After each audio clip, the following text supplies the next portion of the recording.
Bugs crashing your pack's party? Whether they've got paws or sneakers, your pack deserves a home that's protected from pests. That's where Wondercide comes in. Plant-powered protection made with steam-distilled natural essential oils that actually work. It kills and repels fleas, ticks, mosquitoes, and ants without questionable ingredients or overpowering smells. Safe to use around kids and pets when used as directed. Lab-proven to work fast. And proudly made in the USA. We offer sprays for pets, people, homes, and yards.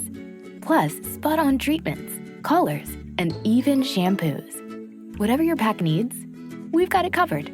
Founded by a pet parent looking for a better way to protect her dog Luna, Wondercide's now protected over 21 million lives and counting. You might have even seen us on Shark Tank. Go to Wondercide.com and use code WONDER20 for 20% off your first order. That's WONDER20 at Wondercide.com. Wondercide. Protect your pack with plant-powered Wondercide today. Hey, this is Jason Kleberg from the Force 5 podcast, a show that forces a guest to come up with a movie-themed top 5 list topic, and then we reveal our picks on air. Top 5 heist films, top 5 tearjerkers, top 5 movie dogs. Every show you'll be asking yourself, what would be on my list? Guests include directors, screenwriters, actors, podcasters, musicians, authors, and even a professional wrestler. Subscribe to the Force 5 podcast, and you won't just be a listener, you'll be a list nerd. The Force 5 podcast, available wherever you're listening now.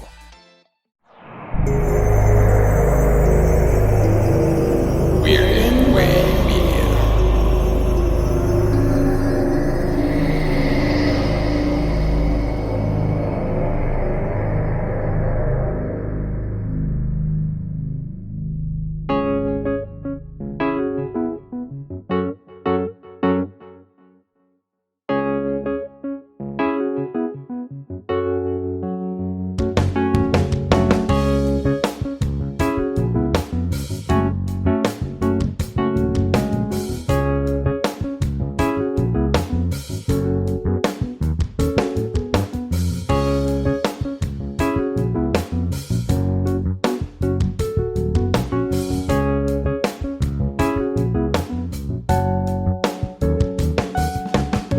Welcome back, Midnight viewers, to Father Malone's weekly Roundup.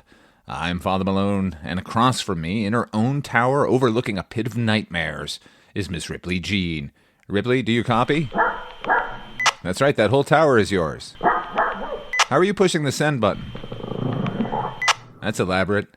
Hey gang, let's do the business right up here at the start. I'm on the socials. At Father Malone is the handle on the Instas and the Blue Skies and the Threads. And the email is fathermalone71@gmail.com if you want to contact the show for anything. And if you want to subscribe and maybe send a little bread my way, gluten-free bread. Sourdough, if you can find it. Weirdly, I found that most gluten-free loaves that try to mimic sourdough end up mimicking regular white bread the best, in taste and consistency. Anyway, you can subscribe at patreon.com/fathermalone. You'll get episodes early and commercial-free and bonus series only available there. All right, done. And now on to the monsters. You're a monster. I'm a romantic. Hopelessly so. A couple of episodes ago, I bemoaned the lack of quality action romance, mainly because romance in nearly any genre mashup is a delicate trick to pull off. Guess where it's the hardest? That's right, horror. So what a fucking delight our picks are for the week. One of them is in theaters right now.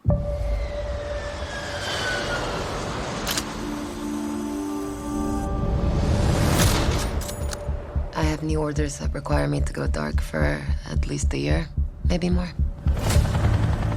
A special assignment in an undisclosed location. As an elite sniper, are you presently under any private or military contract? No, there's not a lot of reasons for me right now. What if I gave you a reason? There she is. West Tower Observation Post. You're home for the next 365 days. There is no outside communication here. What's that on the other side? That is East Tower. Contact with the other side is strictly forbidden. So what's the mission? To keep people from going in the gorge? No. You need to stop what's in the gorge from coming out. What the hell is that? The Gorge is the door to hell. And we're standing guard at the gate.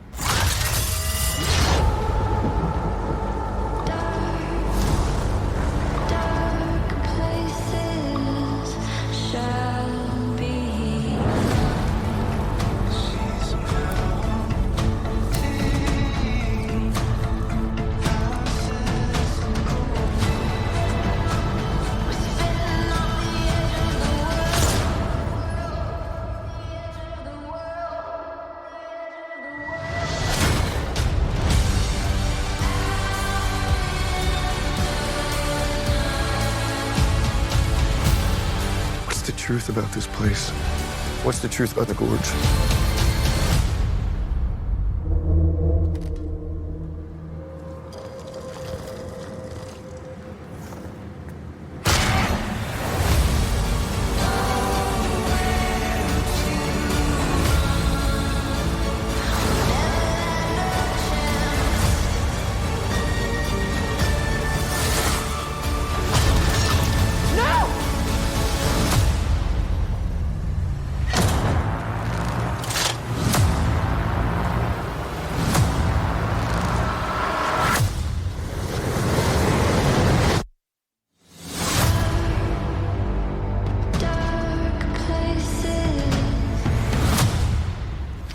This place is evil.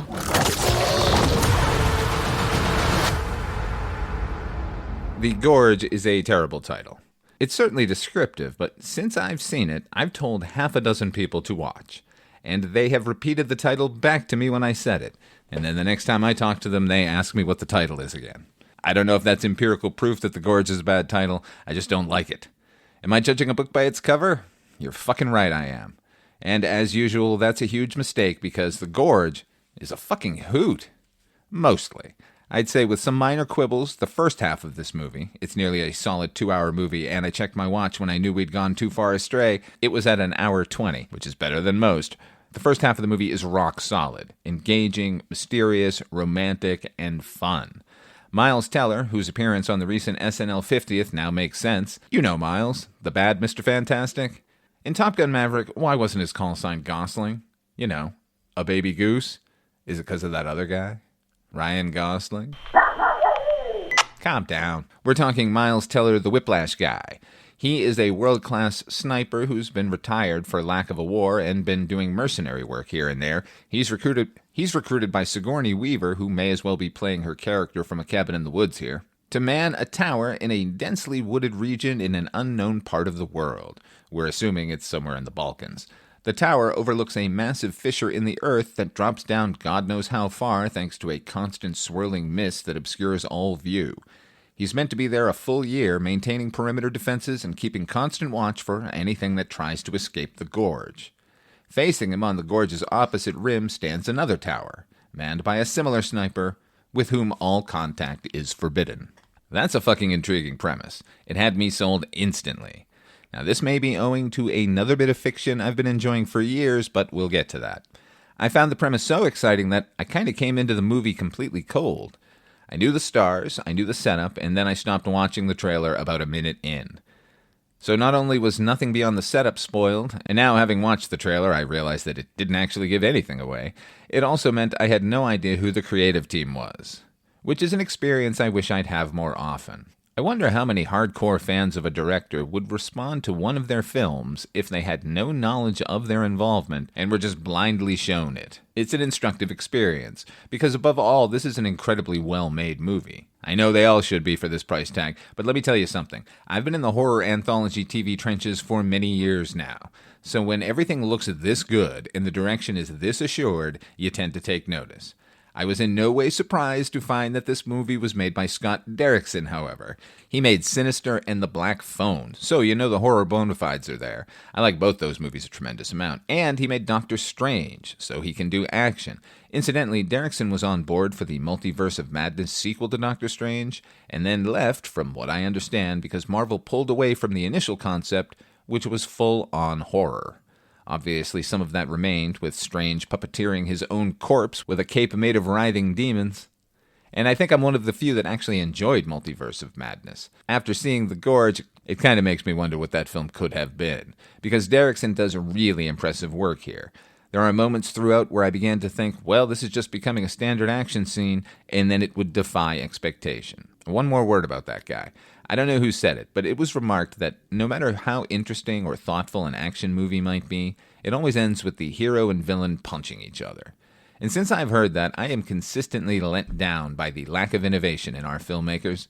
That's why Doctor Strange knocked me out. Yeah, it was a lot of the finale destruction you'd get in any superhero flick. You even have a face-off between the hero and the villain, but the bargaining, man. Frustrating your villain to defeat is pretty fucking unique. That alone will get me to show up at a Scott Derrickson flick. In the opposite tower, keeping watch for the Eastern forces, is Dasha, a KGB sniper who takes the job knowing her father will not live through the year she'll be away.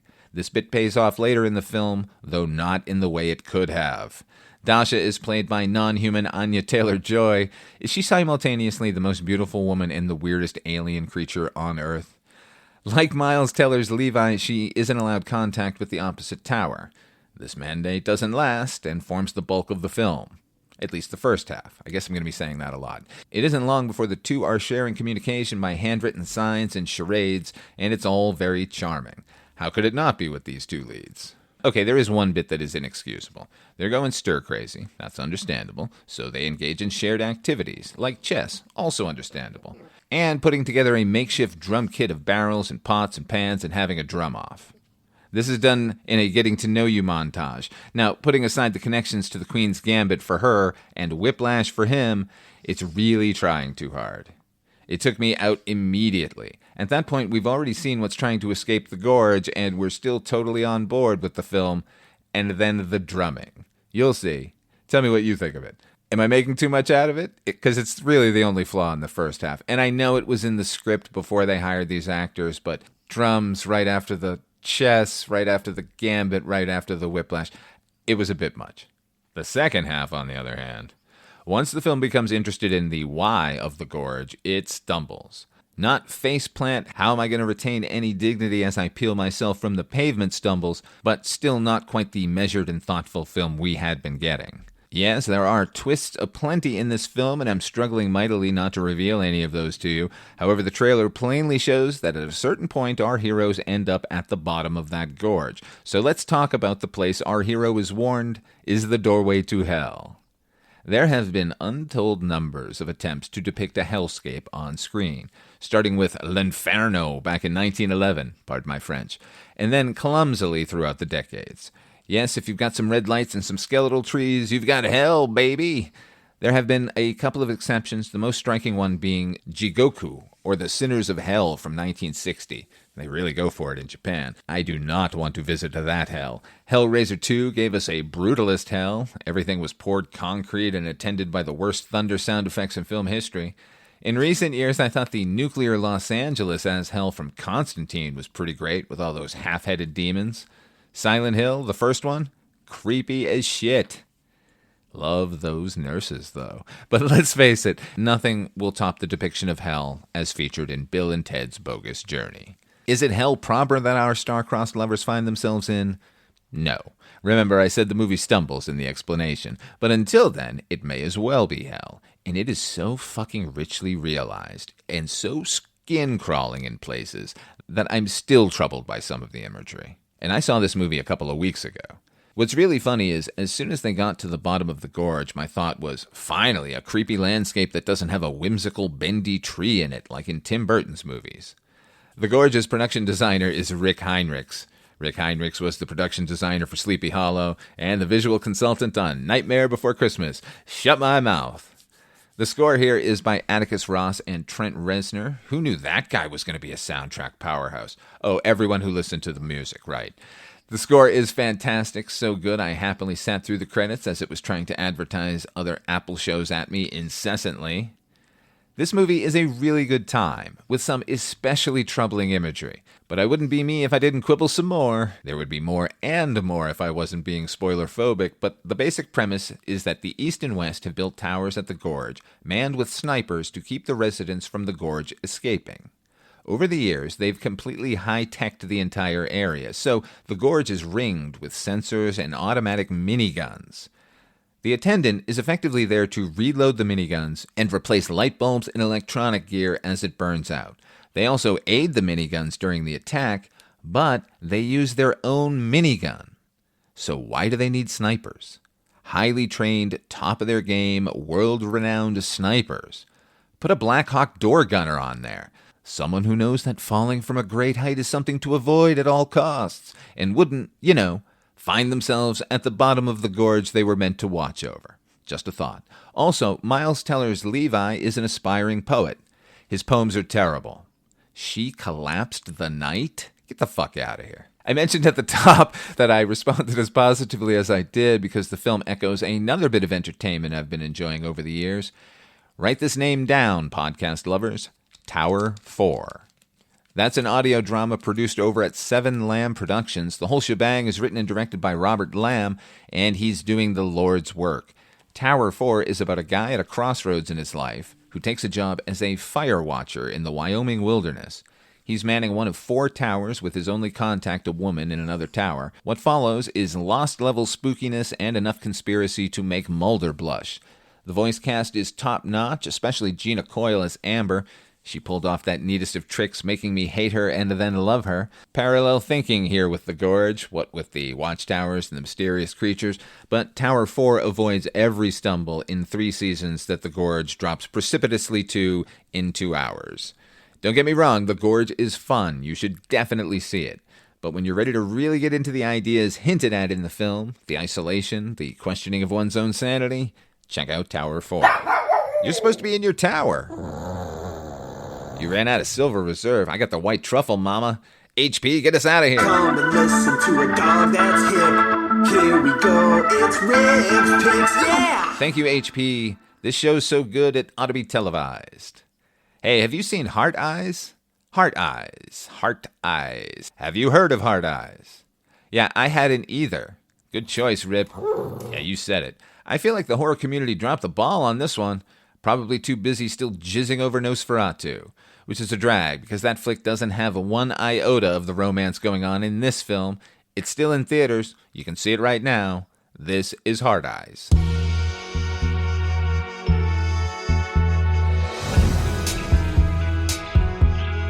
You're just too good to be true.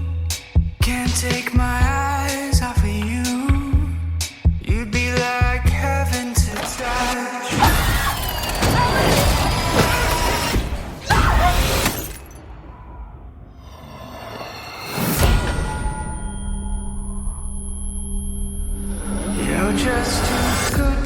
For the past 2 years, a masked maniac known as the Hard Eyes Killer has stalked, hunted, and brutally slain couples on Valentine's Day. With no motive yet uncovered. This is more than just murder. He's like Cupid with a kink.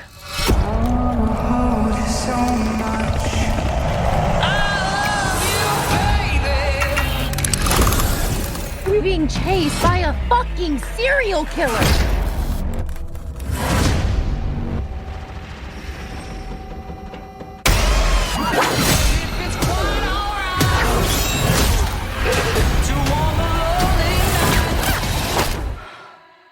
Hey, you good? Yeah. He's gonna keep killing people. We end it here. Hey, come on.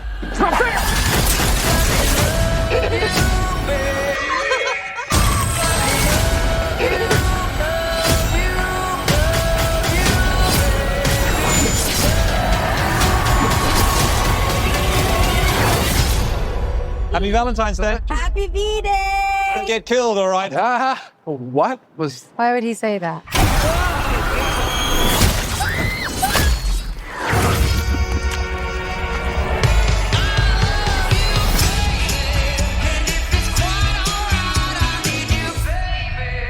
Scream, Wes Craven's blockbuster ode to slasher films, is pretty fondly remembered, and there's good reason. That's a scary fucking movie, first of all. And second, it's got to be the rules, right? Got to be the meta commentary? No. That was the shit that bored me in that film. It's the kind of thing that makes dumb people feel smart and dabblers into experts. If no one had said a deconstructive word about slasher movies, you wouldn't have missed it in that film. Trust me. Those are likable characters played by charismatic actors being put through the paces by a master filmmaker. No, the second thing Scream actually accomplished was it operated as a kind of cultural pressure valve. You know all those gross movies with maniacs stabbing people that were generally poo-pooed in the previous decade? Well, we actually loved them, and we're kind of tired of pretending horror is a lower form of entertainment. What followed was a deluge of ain't we so clever slasher clones that were subpart of the films that they were trying to parody and or emulate. Since then, horror has done what it does best, mutate into a dozen different variations, all to greater success. So every time I hear there's a new slasher film coming down the pike, I get wary. Which way are they going? Is it all going to be winking, we're all in on the joke here affair? If so, I'm not laughing anymore. Hang lanterns on every inch of space, it doesn't absolve you from lazy storytelling. If you don't know, hanging a lantern is a writer's term for addressing a problem to the audience before they figure it out. The most obvious and overused one these days is, I can't get any reception out here. Oh, my phone's almost dead. When I hear about your hatchets, your behind the masks, I go in skeptical and I come out not disappointed, because they're bad. Hey, everyone's least favorite movie is someone's favorite. I dig that. I love that there are people out there still slaving away, keeping the knives sharp and the masks masky. But I'm over meta commentary, including that reboot of Scream and all of its self-seriousness. Jesus Christ, lighten up. It's a movie about a guy in a ghost mask stabbing people. It has no more weight than that. Even the movies that aren't overtly winking, and I know a lot of you love this flick, but with Terrifier, I can appreciate the love and attention on screen, but it isn't really saying anything other than, these are kind of great movies, and don't you love a charismatic villain? Basically, we miss Nightmare on Elm Street. I think way more successful was In a Violent Nature from last year, where they re-envisioned the slasher film from the killer's perspective. That one's pretty great. And of course, all the streaming channels are choked with indie flicks made by anyone with a knife and an iPhone. And they're all kind of doing the same thing. You know what recent slasher film I prize above all the rest? Happy Death Day. That film from 2017 managed the seemingly impossible feat of being knowing without winking. Real characters in outrageous situations where the comedy is funny and the horror is genuine. Christopher Landon, the director of that film, and writer along with Michael Kennedy of The Spiritual Cousin Freaky with Vince Vaughn, another really good take on the slasher genre, are the writers here on Hard Eyes. I'm laying a lot of praise in their direction. The script is genuinely funny without becoming twee. This being a romantic comedy trapped in a slasher flick, they managed to put our couple through every goddamn rom-com trope you can think of. And they do it with just enough subversion to keep things lively. And though the movie is a two-hander with Mason Gooding and Olivia Holt in the leads, every character that wanders into frame seems fully realized and not just ciphers for exposition. Everyone gets a moment here. It's kind of remarkable.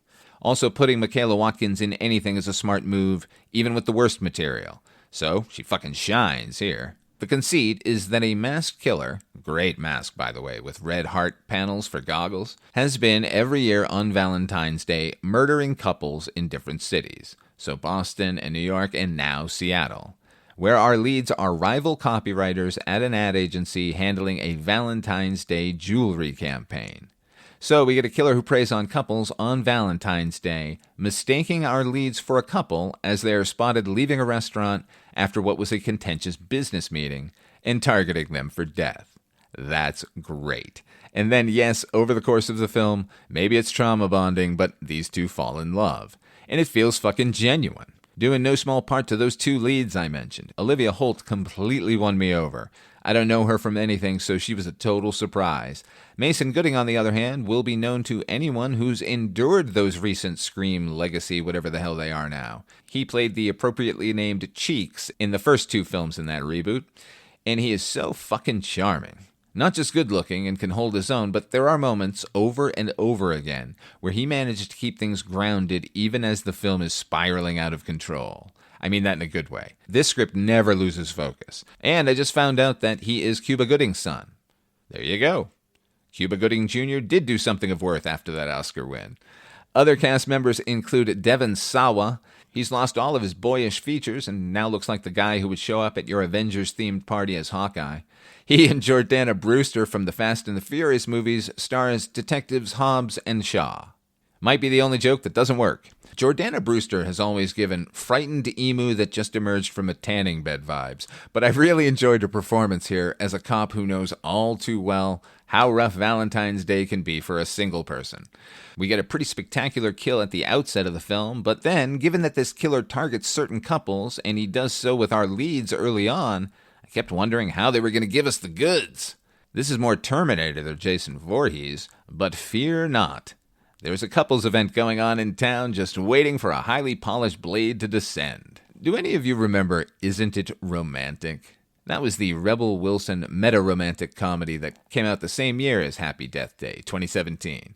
It was a character who wakes up in a romantic comedy and has to play along with all of the expected conventions. Not one laugh. In a 90-minute movie designed for nothing else. I laughed a lot during Hard Eyes, at all of the same targets they had in that previous film. And it didn't even have hippies getting impaled by lug nut wrenches at the drive-in. Spoilers! Olivia Holt's next film is called The Jingle Bell Heist, a mashup of romantic comedies and crime thrillers. I am down due to her participation. Hopefully it has 1/10 of the wit of Hard Eyes. And that's the Roundup, Ripley. 2 positive reviews. See that? We're doing our part in the new dystopian hellscape we're all living in. Frankly, I prefer the one in the Gorge. At least you know where you stand. Anyway, I did all the find us and subscribe stuff at the top. Tune in Friday for Anthology's Attack. HP from Noise Junkies, and the show's composer, is dropping by to talk about The Trial of the Incredible Hulk. That's the first appearance of Matt Murdock's Daredevil in any media, except the comic books. And that appearance on Spider-Man and His Amazing Friends in the early 80s, but that was animated. Anyway, tune into that. Hit the likes, give us all the stars, and give us the reviews, the good ones. We will catch you on the flippity-flop. Here's that poem from Miles Teller in The Gorge. It's certainly not Gorge. Jesus Christ, I'm old. You write poetry?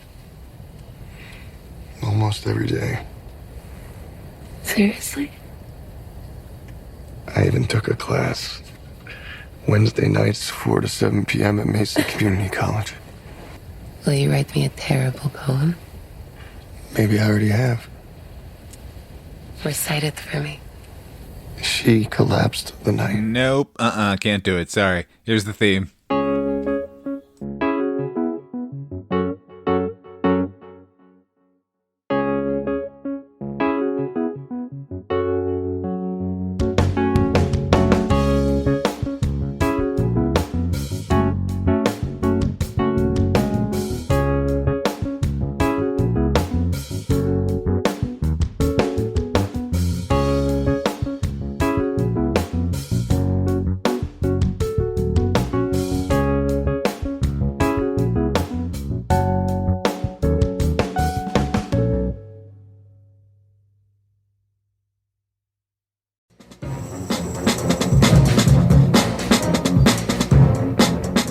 Hello, this is Aaron West. I am the author of the A24 New Wave.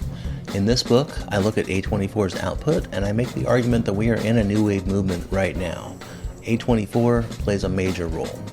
This book has a supplemental podcast where each episode is a brief conversation about an A24 related topic, whether an actor, director, or even a genre. As I continue research for the book and conduct interviews, I expect to record podcast episodes with people involved with the company. You can find the podcast at cinejourneys.com or wherever you find podcasts, and we are proud to be members of the Someone's Favorite Productions podcast network. Hello and welcome to Tumbleweeds and TV Cowboys. My name is Hunter. In this podcast, I'll be joined by a different guest each week to discuss a classic Western movie or TV show. I've been a fan of classic Westerns for as long as I can remember, and in recent years, they've become very nostalgic for me. I love the aesthetic, the tropes, and I love seeing different filmmakers' takes on them. At their best, they're incredibly entertaining, rewatchable, and some of my all-time favorite movies are westerns. We'll mostly focus on western movies made in Hollywood, but we'll also be covering spaghetti westerns, and one thing I'm very excited to get into are western TV shows. I've got some amazing guests coming on the show, film professors, historians, and podcasters. And Tumbleweeds and TV Cowboys is part of the Someone's Favorite Productions podcast network, and many guests on the show will be from other shows on the network. Thanks for listening.